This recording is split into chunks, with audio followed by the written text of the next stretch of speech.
With things getting back to normal after rebuilding the fleet from the devastating synth attack, Starfleet would begin to build a new fleet of starships, looking at what had come before and recreating several updated classes to fit with its new aesthetic. And out of this rebirth project, the Reliant Class would be born. But what's the story behind Starfleet's newest Workhorse class? Well, today we'll find out.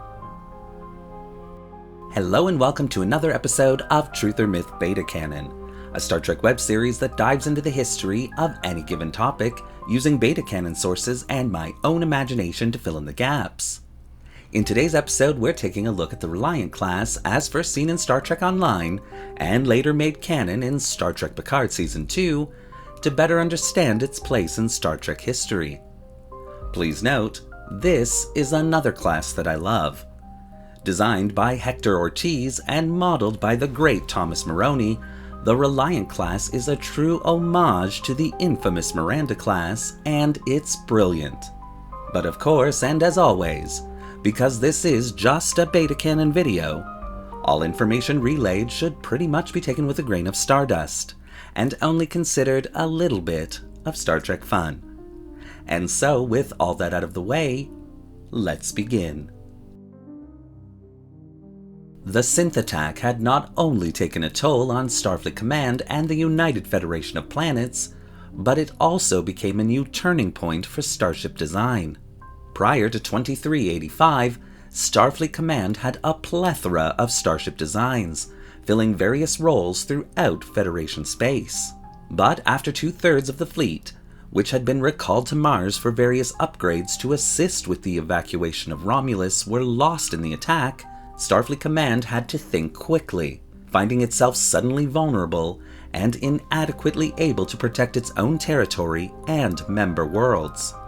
And so Starfleet Command would develop and rapidly construct the Inquiry class, a piecework starship design capable of filling various roles throughout the Federation with only a few minor changes to its design. And although proving itself a quite capable class, its non-specific design meant that it didn't really excel at any mission profile. However, once the fleet was back to acceptable levels thanks to the Inquiry class, Starfleet Command began planning its starship future, by first looking back at starship designs that it had utilized over the past 50 years.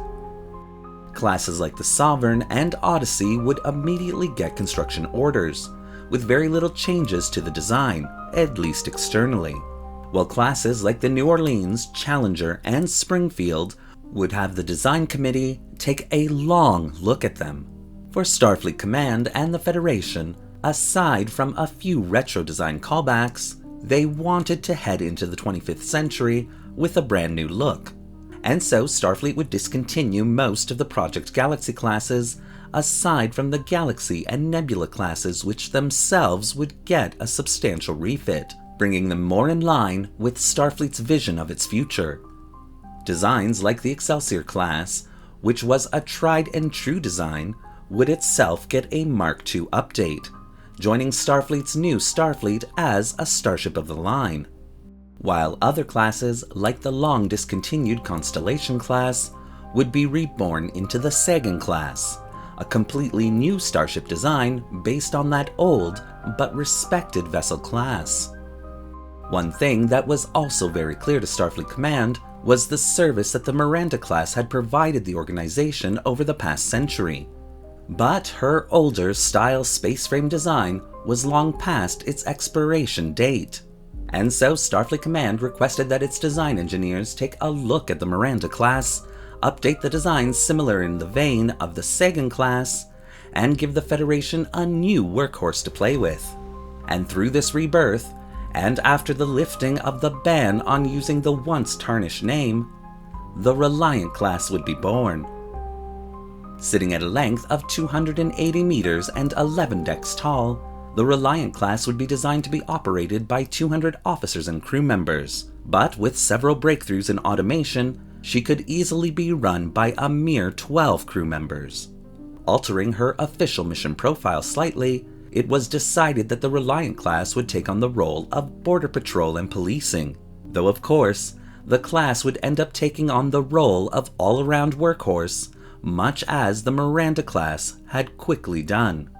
With a standard safe cruising speed of warp factor 8 and an emergency maximum speed of warp factor 9.5 for 12-hour increments, her maximum speed would be upgraded to warp 9.9 after several technological breakthroughs were made thanks to the Borg Reclamation Project.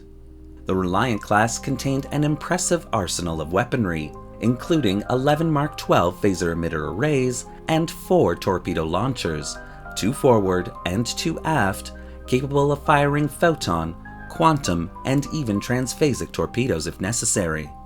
Though initially launched with a multi-layered shield system, the Reliant class would eventually abandon that technology in favor of the more standardized multispectral and multiphasic regenerative shielding more commonly used in that era.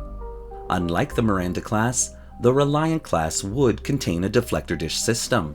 The Miranda class had utilized deflector emitters along its hull to deflect space particles while it traveled at tremendous velocities. And although this had served that particular design quite well, Starfleet's starship designers were planning for the class's future, as although a standardized fully functional version of a slipstream drive had yet to be developed, that technology was on the horizon, and so Starfleet wanted all of its new ships to be easily converted to that new engine system, which in turn required a deflector dish system.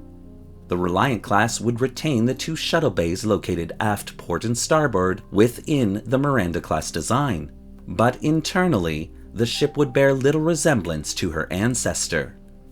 With the re-engineering of her deck plan layout, plus the natural shrinking of various technologies included aboard her, the Reliant class would have far more space available than had ever been thought possible.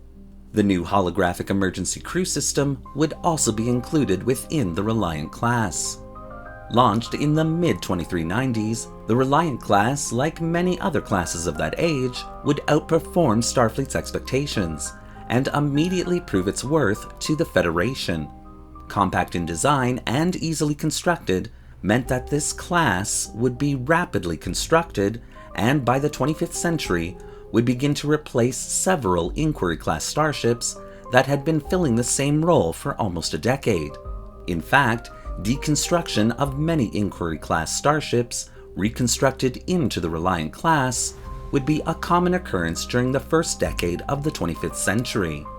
And with periodic upgrades and refits, the Reliant class would continue to serve Starfleet and the Federation for over a century.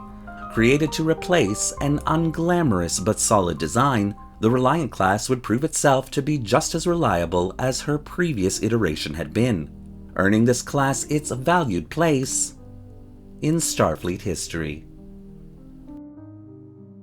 Thank you for watching today's episode of Truth or Myth Beta Canon. What do you think of the Reliant class and the historical narrative that I've created here? Do you want to see more videos like this one? Well, leave your comments in the section below, and don't forget to like the video and subscribe to the channel, hitting that little bell icon so you won't miss a single video we release. Want to help the channel live up to its workhorse duties but doing it in style?